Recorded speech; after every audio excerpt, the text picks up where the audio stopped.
श्री सीताराम महाराज जी, सादर प्रणाम। एक प्रश्न आया है, इष्ट देव किसे कहते हैं तथा इष्ट देव का चयन कैसे किया जाना चाहिए? कृपा करके प्रकाश डालें। इष्ट देव का कभी कभी हम देखते हैं कि हमें खुद नहीं पता होता है कि हम कब इष्ट देव का चयन कर चुके हैं।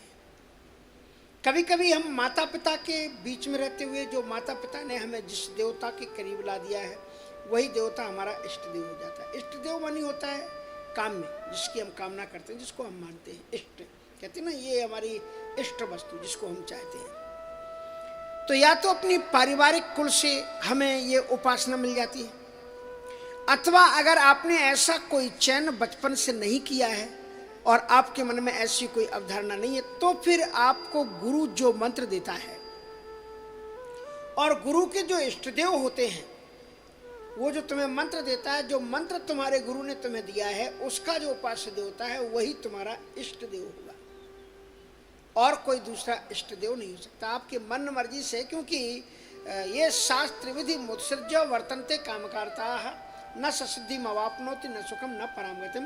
भगवद गीता में कहते हैं जो शास्त्र विधि का उल्लंघन करके मनमाने ढंग से चलते हैं वो परम गति या सिद्धि को प्राप्त नहीं होती। तो इस प्रकार से आपको जो गुरुजी के जो देवता हैं, जिसको आपने गुरुजी धारण किया है और जो गुरुजी ने आपको जो मंत्र दिया वही इष्ट देव होते हैं और हमारी जो भी कामनाएं हो इष्ट देव से करनी चाहिए। आप एक अलग करके एक कथा देखेंगे कि आप मीरा का चरित्र देखते हैं। मीरा के यहाँ पर बचपन में परिवार में उनका गोविंद देव जी का मंदिर है जयपुर में, और मीरा वहाँ मंदिर जाती है, मंदिर में ठाकुर जी का दर्शन करती है। उसे 5 वर्ष की अवस्था से ही ठाकुर जी से प्रेम हो जाता है और वो एक दिन उनकी माँ अपनी बेटी को लेकर के छत पर खड़ी हुई थी और एक बारात निकल रही थी। बड़े धूमधाम के साथ में बारात की गाजे बाजे बज रहे थे।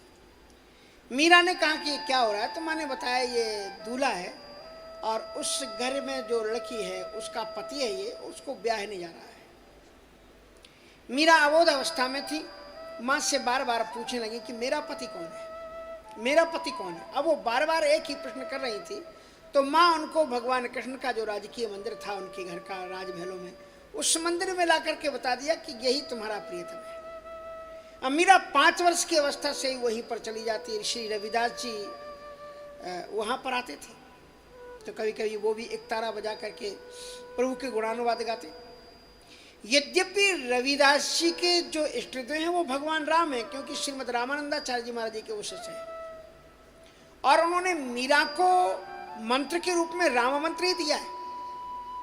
रामानंदाचार्य जी की शिष्य परंपरा में है और इसलिए उनके इष्टदेव राम जी ही होने चाहिए था। राम जी ही उनके इष्टदेव हैं। लेकिन कृष्ण कौन है? कृष्ण उनके प्रियतम है और इसलिए वो तो कहती हैं मेरे तो गिरधर गोपाल दूसरो न कोई, जाके सिर मोर पखा मेरो पति सोई। वो पति है, उनके प्रियतम है, वो सर्वस्व हैं।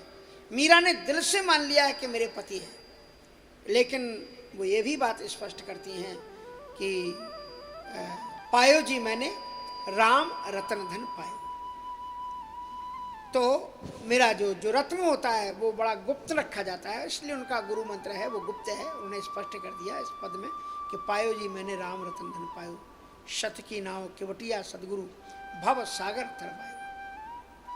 और जो धन है सारे संसार के धन वो लुट जाते हैं, समाप्त हो जाते हैं, खर्च हो जाते हैं, लेकिन ये एक ऐसी संपत्ति है कि खर्चे नहीं कोई चोर न लूटे, दिन दिन बढ़त सबायो, पायो जी मैंने राम रतन धन पायो। तो फिर इस बात को समझ लें कि गुरुजी जो मंत्र देते हैं और गुरुजी के जो इष्ट देव होते हैं वही शिष्य के भी इष्ट देव होते हैं, और जो मंत्र होता है, मंत्र का आराध्य जो देवता है वही तुम्हारा इष्ट देव है, उसमें परिवर्तन नहीं करना।